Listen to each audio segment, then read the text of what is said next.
Hey folks, so I want to talk about something that I really don't want to talk about, which is Nick Fuentes, aka what it would be like if Jock Itch could talk. So, you are probably quite aware at this point that Nick Fuentes has surged in infamy in the last week since Trump's reelection because of his new catchphrase, "Your body, our choice." And so, of course, people like Nick Fuentes and Andrew Tate and all of these scumbags, all of the far right manosphere types and everything, have been emboldened by Donald Trump's victory, as they inevitably would have been. And these again, people are trying to say, "Oh, that's not Donald Trump. He doesn't. He's not in support of them." Donald Trump has given a shout out to the Proud Boys. You don't just stop pretending. Stop pretending that things are not as bad as they actually are. It's weird to me when people are encountering brazen displays of abuse and even they themselves are being abused, how difficult it is for them to understand that. Like, a couple of years ago, I was giving one, Mitzi says hi. A couple of years ago, I was giving one of my coworkers a ride home, a female coworker of mine. I was giving her a ride home from my day job. And we're on our way home, and her place is about like 40 minutes away. And so as we're driving and we're having fun and chatting as we would at work, we're having a good time. And her boyfriend at the time calls her up, and I can hear when she answers the phone, I can hear him screaming over through the receiver over where I am driving the car. And she tries to calm him down and everything. And after a while, he hangs up, and I asked her what that's all about. And well, the thing was, she had an OnlyFans. She was side hustling on as an OnlyFans model. I never looked at it because, coworker. But she was doing this side hustle, and he found out that she had given her OnlyFans handle out to somebody, and in his mind, this constituted cheating. And I said, "Okay, did you have the OnlyFans account when you were his when he started dating you?" "Yes." "Did he know you had it?" "Yes." "Then he's got nothing to complain about. He knows that this is how you make an income and how one of your side hustle and everything. He knows it. He's got nothing to complain about." And of course, as we started talking, she started explaining more and more things about him that are just one red flag after another, over and over and over again. And finally, she ultimately she left that job probably about 6 months later, and left that job. I kind of fell out of touch with her, but then about a year after that, she's on Instagram, or not Instagram, Facebook. She's on Facebook talking about this guy like, oh, he beat me and sexually assaulted me and stole property from me and this, that, and all of these things. And it's like, yeah, I sat there for about the last 20 minutes of that car ride. I sat there and talked to you about this guy and tried to explain to you that this guy was not good for you, that this guy was abusing you already and it was only going to get worse. And she couldn't believe it. We are now in that place as a country. We are now in that place where we're trying to convince, trying to get it across to the rest of the country that, the people that voted for Trump, that look, we're in an abusive relationship and they can't see it. And it's the most frustrating thing in the world, because when you care about people and you want them to be safe and happy and that sort of thing, you don't want them to be hurt. And they keep going into these situations that are going to abuse them and going to hurt them. That's where we are now as a country. So let's talk about this "your body, our choice" thing. Now, first and foremost, to the people that are going to try to say, oh, it's just talking about abortion and it's just a pro-life sentiment and all of that, bull fucking shit. I know what's in front of me. I know what I'm looking at. And I've seen how Nick Fuentes presented that piece of information. I've seen how he's talking about it, where he's laughing and gloating, and it's a big ha-ha fuck you to everybody. What he's getting off on, what he's reveling in, what he's relishing is the fact that he thinks he thinks he's in control of women and women's sexuality and women's bodies. That's what he's getting off on. And for God's sake, people, stop trying, stop pushing the absurd lie that these people just care about the unborn. Bullshit. Do you think cretins like Nick Fuentes give a shit about the unborn? Do you think someone like Andrew Tate, who's been loud and proud out there in the wake of Trump being elected, boasting similar things about how he thinks men now control women and things like that, do you think that someone like that gives a flying fuck about any other person in this universe other than Andrew Tate?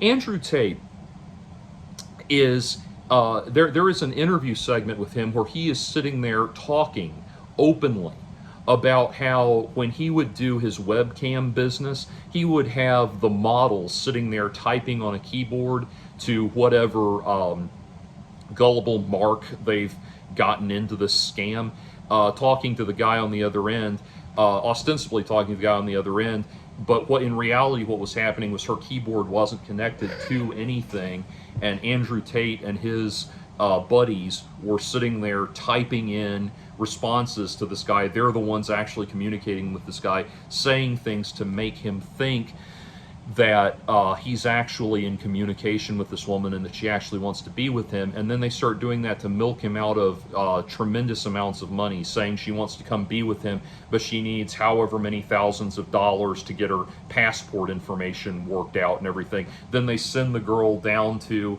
the U.S. embassy in their country with and do a selfie with her passport, and they send that to him and say, "Hey, LOL, got my passport done. Now I just need this, that, and the other money to get to you." And they milk these guys for tens of thousands of dollars. And Andrew Tate gets up in an interview and talks about this con job, this con game that he's running on people proudly. He thinks he's a better person than everybody else because he suckers people like this. He preys on people's vulnerabilities and insecurities to milk them of all of their money. And by the way, yeah, that is a con game, what he's doing, indisputably. When you gain somebody's confidence, when you are the man who gains somebody's confidence, so that they will misplace that confidence in you so that you can take advantage of them, that makes you a con man. And when he sits there loud and proudly proclaiming that that's what he's doing, then yes, he's proud of being a con man. You think somebody like that, people like Andrew Tate and Nick Fuentes, people who display all of the characteristics of being absolute psychopaths, you think any of those people give a shit about the unborn? Stop lying to yourself, and certainly stop lying to the rest of us who are not buying that crap. These people who relish in the fact that they are the biggest assholes in the fucking world, who think they're better than you because they're the biggest assholes in the fucking world, who think that they are a superior breed of human being because they're the biggest assholes in the world. The people who think that, you think they have some kind of empathetic regard for the suffering of the downtrodden to such a degree that their hearts really go out to the itty-bitty babies, the unborn. No. It is just a smokescreen, because they can turn around, whatever you accuse them of, they can turn around and accuse you of being a baby killer and win the argument. It is a thought-terminating cliche and nothing else. So dispense with the idea that this is about any kind of protection of innocent human life or something like that. These are wolves telling you, about how much they want to protect the sheep. That is absolute bullshit. Now, maybe you're the kind of person who says, "Oh, well, I don't like those guys. Those guys are really vile human beings, but we over here in the pro-life world, we really do care about the unborn, and our hearts really do go out to them." Well, here's the problem. The reason we can't accommodate you in that is because accommodating you in that, granting you that legitimacy in your position, emboldens these guys. Think about it this way. There's been this thing for years now where pedophiles and child molesters have tried to rebrand themselves as MAPs, minor attracted persons. We've all heard this, right? And there's these minor attracted persons that there's basically two camps within that umbrella. There's the people who they're saying that they want to be accepted into society and for what they are, and they realize that it's totally not okay to do this to kids. It's this thing that they have is a kind of an affliction that they have to live with, and they want to be able to be out and open about it, and they want to attach their letters to the LGBTQIAA PS4 NAACP, the endless stream of the alphabet coalition and all of that. They want to attach their letters to that and be out and proud and march in parades and all that. And then there's the people that are saying that they, the NAMBLA type people within this that are saying that they actually do want the right to have access to children, and they actually do think they should be allowed to behave this way. Okay, so to that first group of people, the people who are saying, hey, we know it's wrong, all of that, to that group of people, why can we not give you legitimacy? Why can we not welcome you into accepted society? Why can we not shift the Overton window or expand the Overton window to include you? Because the nanosecond that is done, the people, once the people who want to transgress against children or have a physical urge to transgress against children but know that it's wrong and firmly believe that it's wrong, once those people are accepted into legitimate society, then the people, the scumbags that actually do want to transgress against children now are on deck. They're at bat. They're waiting in the wings. They have now moved to the next stage of gaining their legitimacy. So unfortunately, because of your connection to that, we can't give you that welcome into the world. You have to remain on the outside. You have to, because you not gaining acceptance forms a necessary buffer against the scumbags and the predators and the creeps. The same thing is true here. We cannot accommodate to any degree the people who, the pearl clutchers, who are so worried about the itty bitty babies. We cannot accommodate those people at all, because as soon as we do, what's waiting in the wings are these people, are the Andrew Tates and the Nick Fuenteses of the world. Those scumbags, those vile cretins who are not motivated, no matter what they might ever try to say, they are not at all motivated by a concern for the weak and the vulnerable at all. Again, these people are not, these people whose whole MO is to prey on and victimize the weak and the vulnerable should never be believed when they turn around and tell you that's their motivation in opposing abortion. Those people gain legitimacy when your very tambourine shaking kumbaya version of pro-life gains legitimacy, moves into the mainstream as it now has. Those people now are waiting in the wings. That's the next step. That's what's one step away now. Keeping the more hippy dippy pro-life people, keeping that out on the fringe, kept those people completely outside of the bell curve altogether. Kept the victimizers outside the bell curve altogether. Now the victimizers are stepping up to the plate. Now they're getting ready for their turn. They know now that they're one step away from shifting things into their favor, which is why they're emboldened in this way. And don't get me wrong, there's an equal and opposite reaction to things like this on the other side. We know, for example, that the left is by and large very much consumed now by a lunatic fringe of communists and socialists and that sort of thing, that despite what the people over here on the right might say is not what Kamala was about. I voted for Kamala because I thought it in large part because I felt that it would be a return to the kind of mainstream Democrat values that were embodied by the Clinton administration and things like that, just a return to sanity. But we know that that's over there, and we know that there is a barrier of rationality that can't be breached because it puts those people, it moves those people one step closer to legitimacy. So this happens, this consciously avoiding extremism, knowing which accommodations serve to embolden and mainstream extremism. That happens all around on every position. There's always a point where we don't go further because we know that the point after that is going to be the real problem. So anyway, that's where we are with this. And frankly, you do not, finally, we just have to finally say to the pro-life out there, you do not have the right to force a woman to remain pregnant. That is all you are doing. You don't have the right to do it, and you will not be accommodated, period. And if that means coming to civil war over this issue, so be it. And, one of the best SF writers, science fiction writers out there nowadays is Neil Shusterman.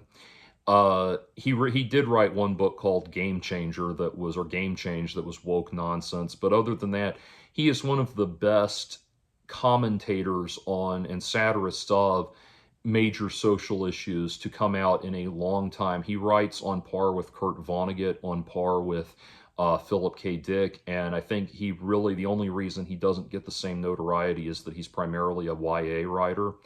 But he has a series called The Unwind Dystology, and the first Unwind novel is it's the only one in the series I've read, but it is one of the most bone-chilling, blood-curdling books you will ever read, and it's about a future where the second U.S. Civil War was fought over reproductive rights, and it takes place after that war, in generations after that war, where the compromise that they came to is that from age 0 to age 12, a child's life is inviolable, but at age 12 through 18, they can be retroactively aborted because now their organs can be harvested, have reached a maturity that they can be harvested, so they can be retroactively aborted, which means all of their body parts are separated and detached and preserved in storage to be implanted in people who need organ donations and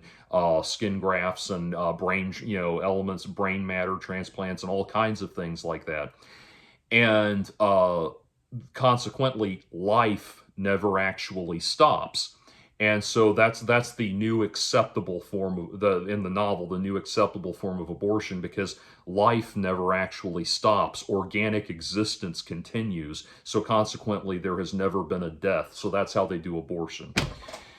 And that seems extreme, but that kind of thing is what we're already en route to, with the situations where women have died because they can't get the health care that they need because, and I talked about this gave specific examples of what I'm talking about in my On the Eve of Election 2024 video, if you want the actual names and news items. But in recent times since the overturning of Roe v. Wade, we've had situations where women have died because they had sepsis or were bleeding out, but the doctors could not intervene because the fetal heartbeat had not stopped yet for a fetus that was definitely going to die either way. You've had a situation where it was in North or South Carolina, where a woman was arrested and detained for 22 days by the police on suspicion of murder because she had a miscarriage. This is the dystopia that we are moving towards. So the sad thing is, people like Andrew Tate and Nick Fuentes, the people who stop lying to yourself, are wolves telling you how much they care about the sheep. These scumbags, these cretins, are using this to inch their worldview forward bit by bit. Now, there's nothing about Nick Fuentes that I like, but I will say there's one thing about him that is refreshing, and that is he is an open, loud, and proud incel. He's openly an incel, And that's at least refreshing, because he doesn't do the Andrew Tate thing where it's like this weird attitude, this weird belief that, like, you know, in order to have that, where they say that they think that in order to have women like them, they have to be the most sadistic bastards they possibly can be to women, and this has some weird thing where it gets women interested or something like that. He at least dispenses with all of that and is honest enough to just revel in the fact that he hates women and wants to mock and ridicule them as much as possible. So while again that's vile, at least it's not pretentious.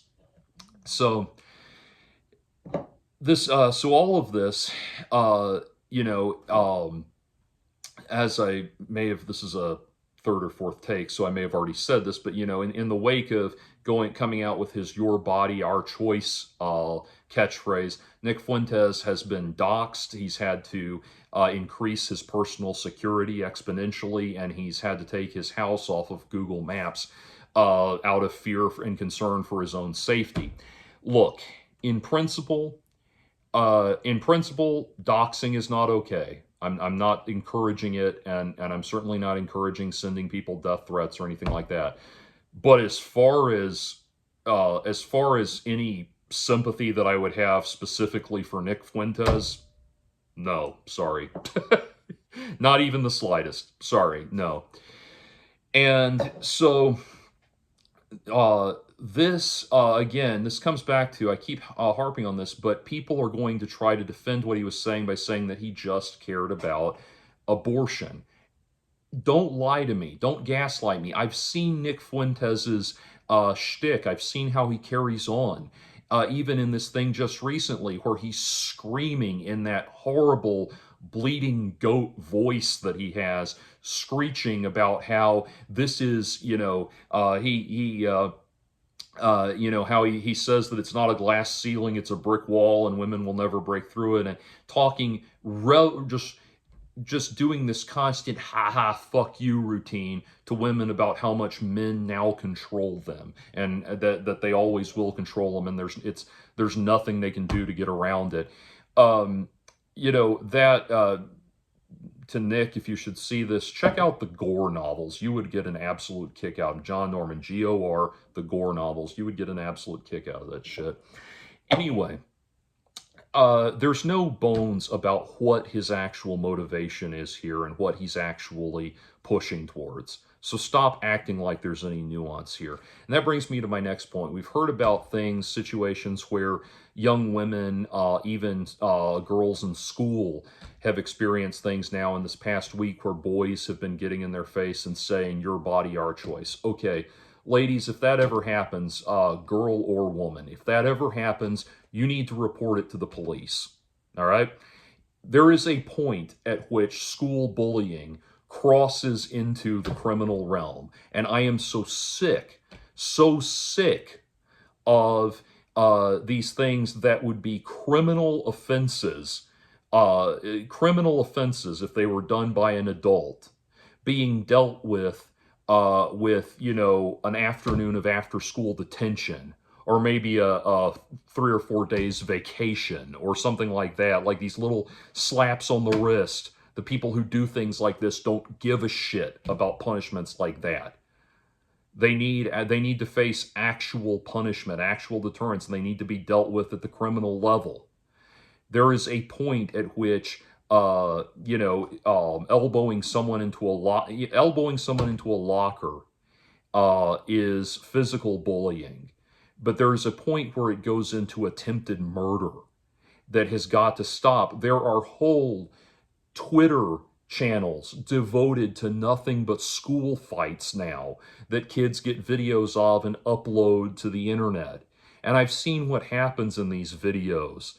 And I'm tired of watching one video after another where a kid, or God forbid, a teacher even, gets beaten up by a student to the point that they go limp, that you wonder if the student is now dead.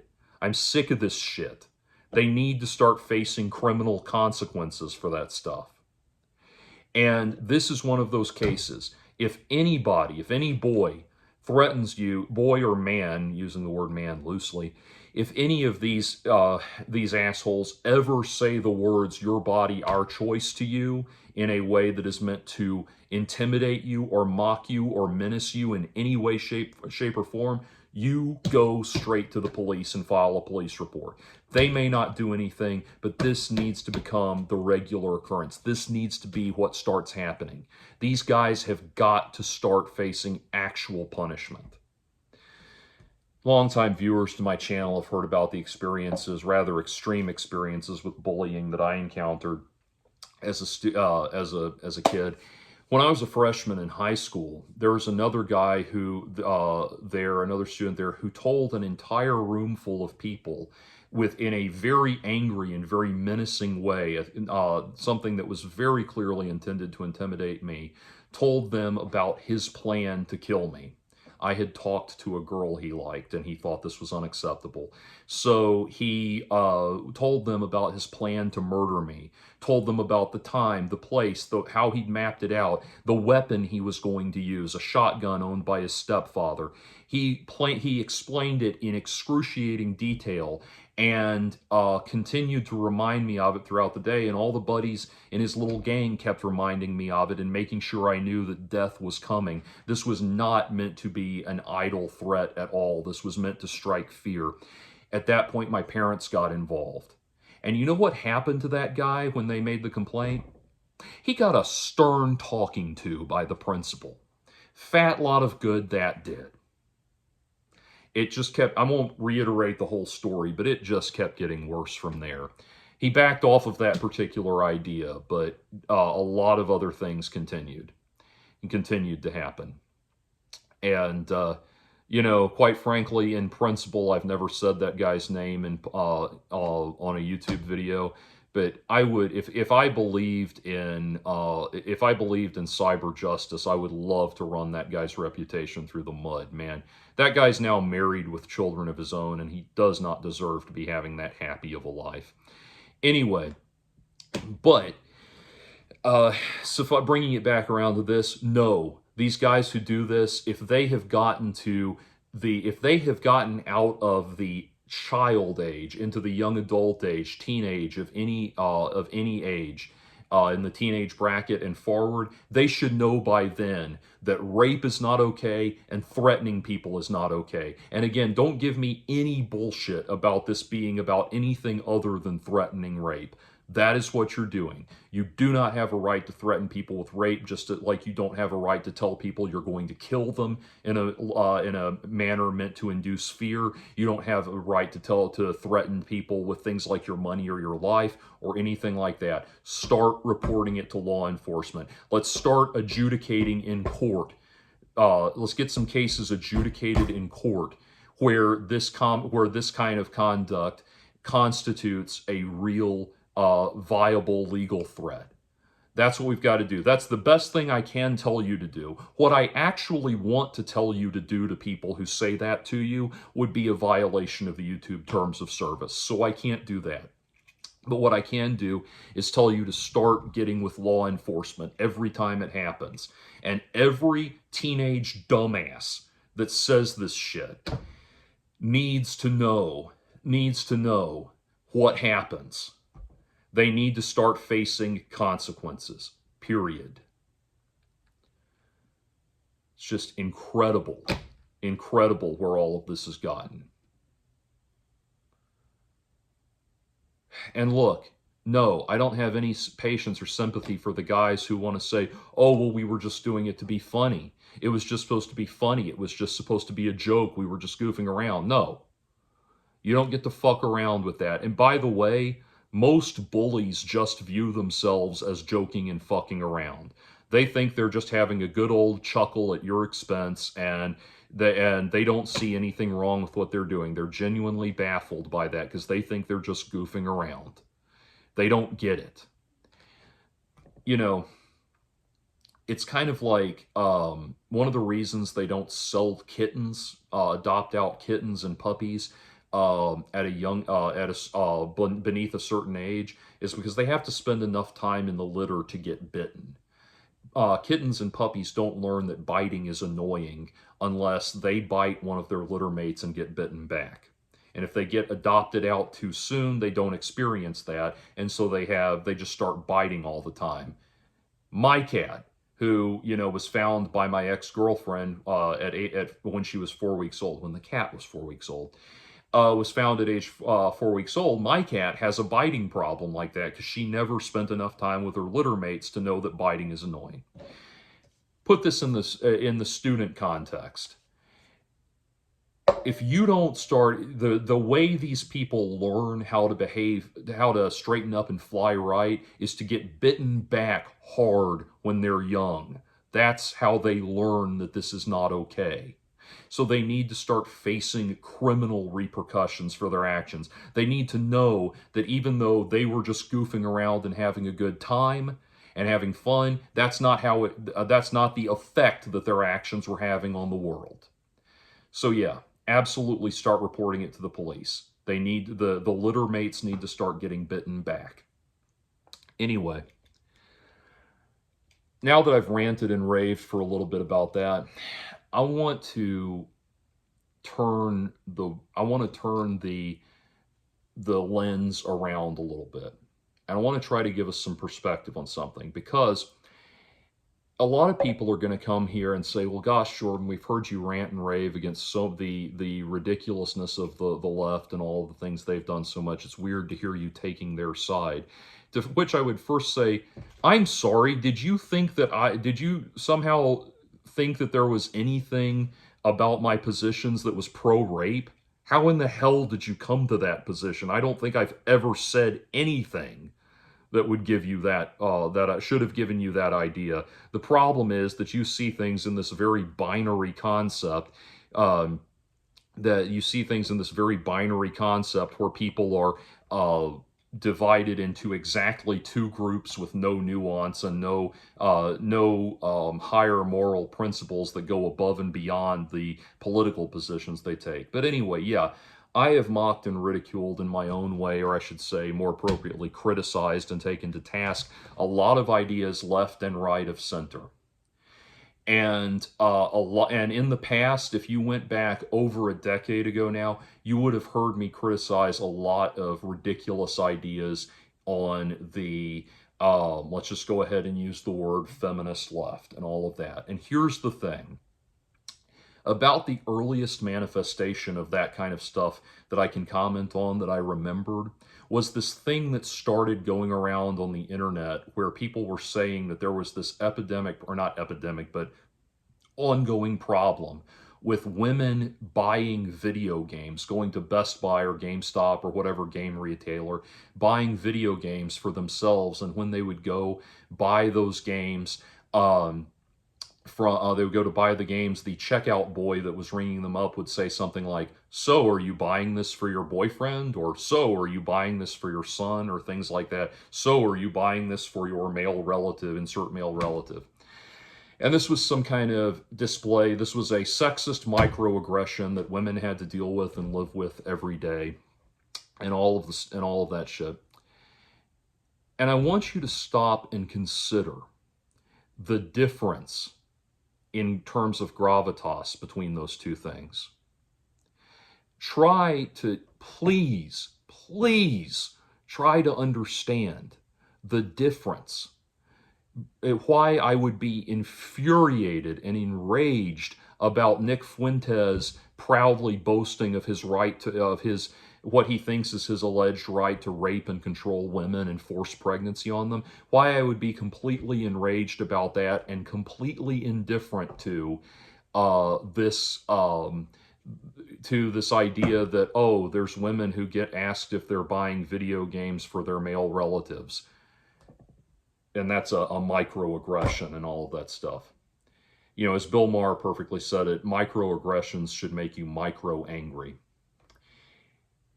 Try to understand why I'm not sympathetic about that, and I am sympathetic about this. It is completely ridiculous and deeply entitled to think that you have the right to exist in a world free of presumptuous questions and free of preconceived notions.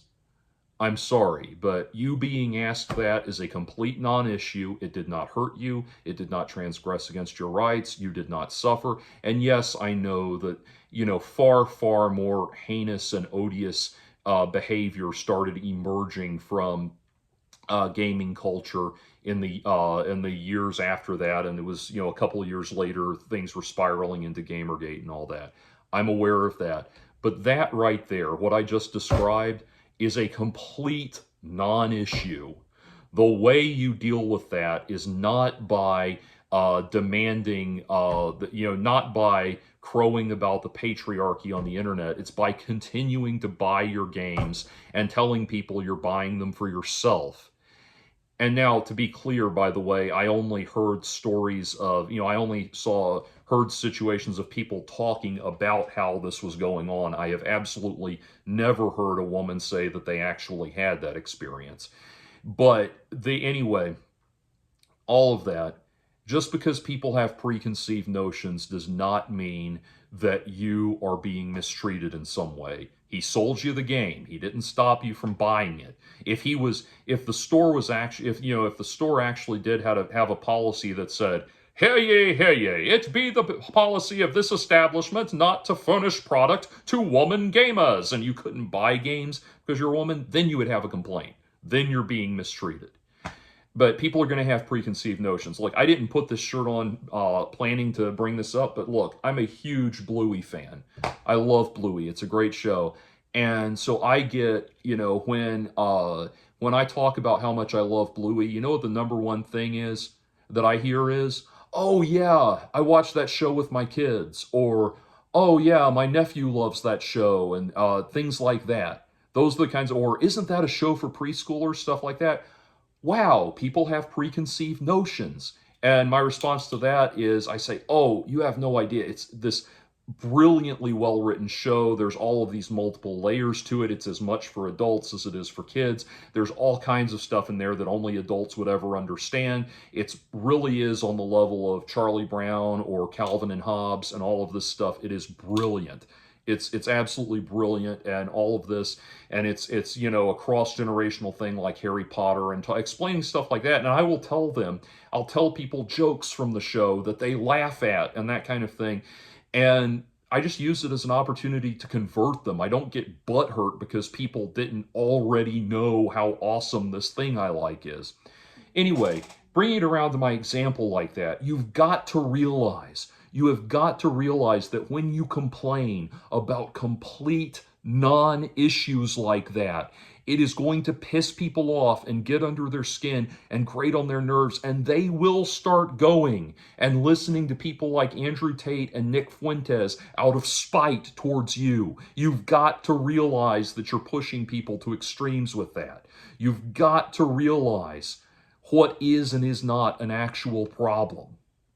And like I said, don't get me wrong, I know that there's plenty of truly vile and venomous invective that is hurled at women for being women, hurled at gays for being gays, etc. As you go down the list, all of these people do encounter real prejudice in online spaces. I'm not negating that. I'm really not. But you have to realize when you're just not encountering a problem at all. And people asking you if you're buying a video game for your brother, assuming this has ever actually happened, people asking you that's a complete non-issue. It is not, you are not being oppressed, you are not being mistreated. I had no sympathy for that when I first heard that, and I continue to have no sympathy for it now, almost 15 years later. And so I have no sympathy for that whatsoever. Uh, and uh, and yet I find myself filled with tremendous sympathy and tremendous outrage when I come back around to this. And the reason I'm bringing that up, this shit, the your body, my choice, or our choice thing, the reason I'm filled with outrage about that is because that actually is a violation of your rights and your rights as a human being. This is something that actually is a problem. And now that we're actually encountering an actual problem, you absolutely have my support, and I'm with you 100% on this. These scumbags have to be dealt with, they have to be reckoned with. But the reason I bring that up, that example of things like that up, is because when you complain about nonsensical bullshit like that, you are only serving to blunt the weapons at your disposal. Then when you start voicing your outrage about actual problems that women are actually facing, you've cried wolf so many times over inane bullshit like that, that when you are faced with an actual problem, people don't care anymore. That's what you've got to realize. The left has got to start understanding why it is that they win every battle and still lose the war. And that's what's so infuriating and so frustrating, because yeah, you get called a libtard for taking up these issues that are rooted in an actual genuine outrage over the degradation of human rights. And it's because taking this position now comes with all of this ridiculous baggage. Give you another example of that ridiculous baggage: the pink tax. You know what the pink tax is? The pink tax is that when you go to stores, there are certain products that men and women both use, and the company, things like leg razors, our leg and facial razors, and all of that stuff. The razors that companies sell to men will be blue, and then they cost one price, and then the same product is sold to women in a pink format, and it costs more because they know they feel like they can charge women more for the same product because it's pink, because it's packaged in a way that's marketed to them. Again, an inane, unimportant issue. I'm sorry, no, that's not a problem. You know how you deal with that? If it's the same product, buy the male version. Buy the one that costs less. And that's coming from someone that has bought pink razors in the past when those were the ones that were cheaper. Who gives a fuck what color your razor is? So that kind of thing, you've got to learn what the inane non-issues are, the bullshit is, because now we're staring down the fully loaded barrel of Nick Fuentes and Andrew Tate and all of this insane manosphere shit. These guys operate on a spectrum somewhere between A Handmaid's Tale and A Clockwork Orange. That's what we're dealing with now. And the part of the reason we're dealing with it is because you've cried wolf so many times over inane, stupid bullshit. I keep saying inane, stupid bullshit, but God, that's what it is. God, that's why it's so hard now to rally people behind this stuff. You've got to learn from your own mistakes. No, I'm not blaming you. You don't deserve this. You don't. I assume it's probably reversed. Which I don't know which one is the right. I'm pointing to my right. Anyway, you don't deserve all of this shit that the far right is foisting upon you. Nobody does. This is a violation of your human rights. You don't deserve it. I'm not suggesting you did anything to bring it on yourself. What I'm saying is you blunted your weapons. You don't have this outrage that you are now displaying is getting so much eye rolling, because so many people have rolled their eyes at things you've gotten upset about that are completely worthy of eye rolling. And please, in this darkest and most sinister hour, please understand the reality of the difference between things that are problems and things that are pointless bullshit that people want to complain about on the internet.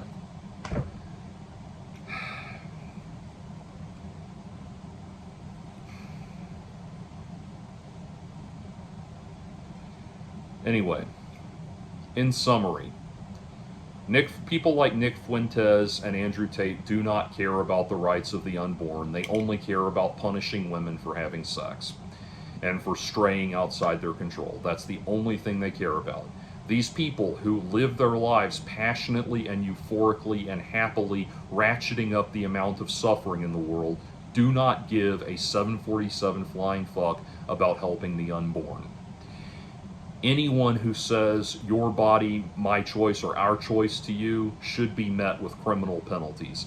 That is a threat, and it is an epithet, and it goes beyond what is protected by freedom of speech. You should start preparing yourself to defend yourself against such people. And for God's sake, don't make any bones. Don't hem and haw about or pussyfoot around about where we are now in the reality of this. And don't take me to task because I said pussyfoot. Yeah, I know it's a reference to weakness being associated with vaginas and that kind of thing. I get it, but it's just a common phrase that people use, and all I'm referring to is don't be indecisive now. That's all I'm trying to say. Realize that that's not the problem. The real problem is the threat posed by people like Nick Fuentes.